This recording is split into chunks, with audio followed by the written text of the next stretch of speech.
সুন্দৰপুৰ নামৰ এখন গাঁও আছিল। গাঁওখনত সকলোৱে মিলিজুলি জীৱন নিৰ্বাহ কৰিছিল। গাঁওখনত এজন অতিকৈ দুখীয়া খেতিয়ক আছিল। খেতিয়কজনৰ নাম হৈছিল ৰমেশ।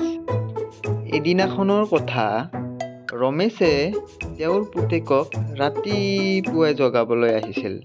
ৰমেশে পুতেকক মাতি কয়, ৰমেশ, ৰমেশ, উঠ আকৌ, উঠিব হোৱা নাই নেকি?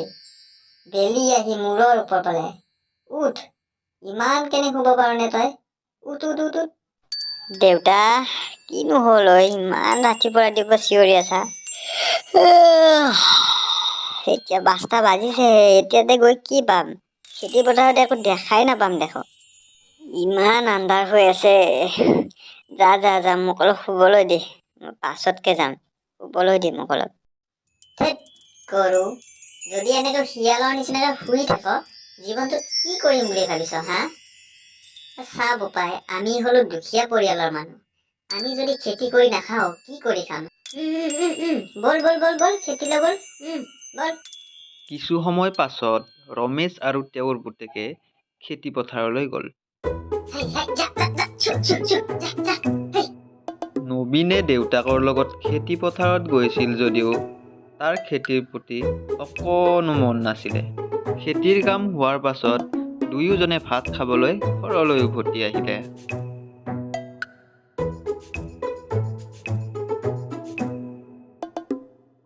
ৰমেশ আৰু তেওঁৰ পুতেকে ঘৰলৈ উভতি আহি থাকোতে তেওঁৰ লগৰজনক লগ পালে। সতীশ, কিনো কৰি আছ ইয়াতে? কিনো কৰিম, আছো দেই ইয়াতে এনে বহি অলপ। পিছে তই খেতিৰ পৰা আহিলি ন? খেতি কৰিনো কি পাবি? খেতি কৰি কি পাবি? মোক চা, মই আগতে কি আছিলো, এতিয়া কি হলো।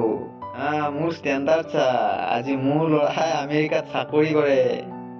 মাহেকত টকা পঠাই থাকে। মোৰ আৰু খোৱা লোৱাৰ টেনচন নাই দেই, বিন্দাছ, একদম বিন্দাছ। আজি যদি তইও যদি তোৰ ল'ৰা ছোৱালীক যদি ভালদৰে পঢ়ালি হয়, ডাঙৰ দীঘল কৰিলি হয়, আজি তই এনেকে খেতি পথাৰত যাব নলগা হ'ল ঐ বোপাই। তোৰ ল'ৰাই তোক মাহেকত টকা পঠালে হয় আৰু তই মোৰ নিচিনাকৈ এনেকে মজাত থাকিব পাৰিলি হয়। আজিৰ যুগত না ভাই, যদি টকা নহয় ন, তোক কোনে মানুহ বুলি গণ্য নকৰে, বুজি পালি?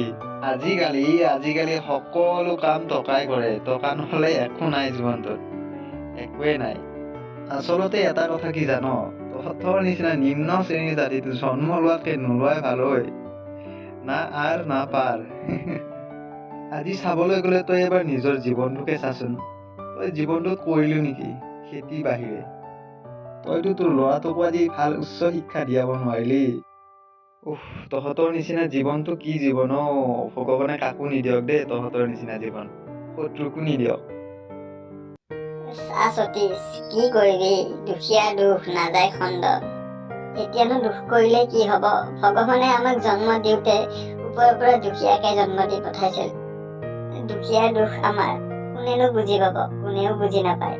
তহঁতৰ নিচিনা ধনী ধনী মানুহ বিলাকে আমাক ঠাট্টা মস্কৰা কৰিবহে পাৰিব। আমাৰ দুখ দেখি তহঁতে ৰংহে পা। হে ভগৱান, তোমাৰ কি লীলা। চা ভাই, মই আজি দুখীয়া হব পাৰো, কিন্তু তোৰ ওচৰত হাত পাতিবলৈতো যোৱা নাই ন। যি পাৰিছো তাকে খাইছো, যি পাইছো তাকেই পিন্ধিছো।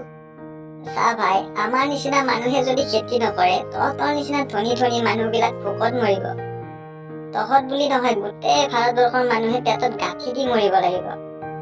নাপায়, খেতিয়কক কেতিয়াও অপমান কৰিব নাপায়। মোৰ ডাঙৰ ভুল হৈ গ'ল। মোক ক্ষমা কৰি দে। মই তহঁতৰ নিচিনা মানুহক এনেকুৱাকে ক'ব নালাগে। চৰি, বহুত ডাঙৰ ভুল হৈ গ'ল। পাৰ যদি মোক ক্ষমা কৰি দে ভাই।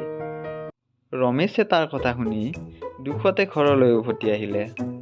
নবীন, সি কোৱা কথাটো মিছা নহয় অ। দুখীয়া হৈ জন্ম লোৱাটোৱে ভুল। ভগৱানে যে আমাক কিয় জন্ম দিলে?